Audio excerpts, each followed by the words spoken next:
Bienvenue sur Clever Cloud. Aujourd'hui, je vais vous présenter la console Clever Cloud, une plateforme 100% française, souveraine et 100% RGPD. Pour simplifier la vie des développeurs, l'idée, elle se tient en une promesse. La vision Clever, c'est de mettre à disposition une plateforme qui le permet aux développeurs de simplement pusher leur code et nous, on s'occupe du reste. Dans cette vidéo, on va pouvoir voir comment fonctionne la console Clever Cloud, créer une application, déployer directement depuis un simple git push, la partie scalabilité et les zones géographiques où vous pouvez déployer vos services. C'est parti, on passe directement sur la console. Donc quand vous vous connectez à la console clevercloud.com, vous allez directement arriver sur votre espace de travail. Sur cet espace, vous allez pouvoir retrouver à gauche les différentes organisations que vous possédez. Vous pouvez très bien faire une organisation pré-prod, une organisation prod et une organisation HDS pour l'exemple. Donc là, l'idée, on va commencer par déployer une application en .NET. Pour ce faire, je vais créer une application. Vous allez pouvoir créer une application en local ou directement via votre Git. Donc pour l'exemple, on va choisir via le Git pour faire mon application en .NET. Vous allez arriver sur l'interface avec l'ensemble des applications que l'on supporte. Pour vous en citer quelques-unes, vous allez pouvoir avoir Docker, .NET, Rust, Node.js, Python, PHP et bien d'autres. Faut savoir que nous, on les tient à jour, on fait les montées de version, on s'occupe aussi de tout ce qui est patch de sécurité s'il y en a. Là, on va choisir du .NET, on arrive sur la partie scalabilité.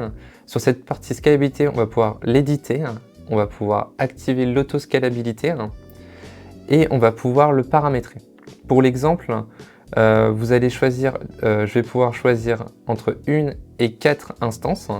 En scalabilité verticale, je vais mettre de la taille XS à la taille M. Il faut savoir que nous, dans un premier temps, on va monter la taille de la machine. Et dès qu'on a atteint la taille maximum que vous avez définie, on va pouvoir ajouter des instances. On va le faire de façon cohérente.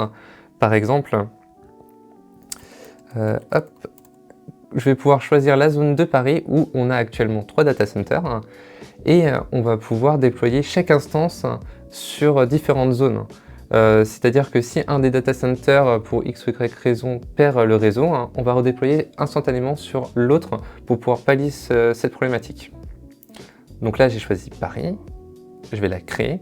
Là, pour l'exemple, je n'ai pas besoin d'add-on, mais vous allez pouvoir trouver tous les add-ons que l'on a à disposition, notamment le Cellar S3-like, du FSBucket, Keycloak, MySpace, Materia qui est notre gamme à nous, Pulsar, PG, MySQL, Redis. Alors moi je ne vais pas choisir d'add-on et là mon application va se déployer automatiquement. Il va récupérer mon dernier commit et le lancer. Donc là mon application est disponible. Je vais pouvoir cliquer directement dessus où je vais retrouver toutes les informations, notamment les métriques, la taille de ma machine. Je vais pouvoir aussi avoir tout ce qui est l'URL de mon repo Git.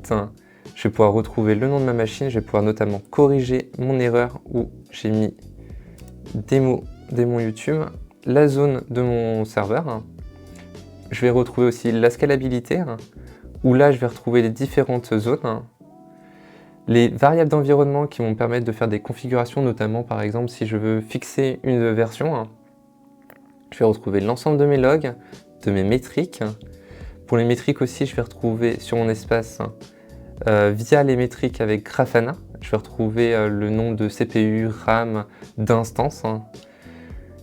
Et on va essayer ça tout de suite. J'ai bien mon application en .NET qui s'est lancée. Je peux rajouter des clics, elle est fonctionnelle. C'est bon pour moi. Voilà pour ce tour complet sur la console Clever Cloud. Clever Cloud est une plateforme simple, automatisée et souveraine qui permet aux développeurs de se concentrer uniquement sur une chose, c'est leur code, et de juste déployer via un git push et nous on s'occupe du reste. Alors n'hésitez pas à poser des questions si vous en avez et je vous remercie d'avoir regardé cette vidéo et à bientôt.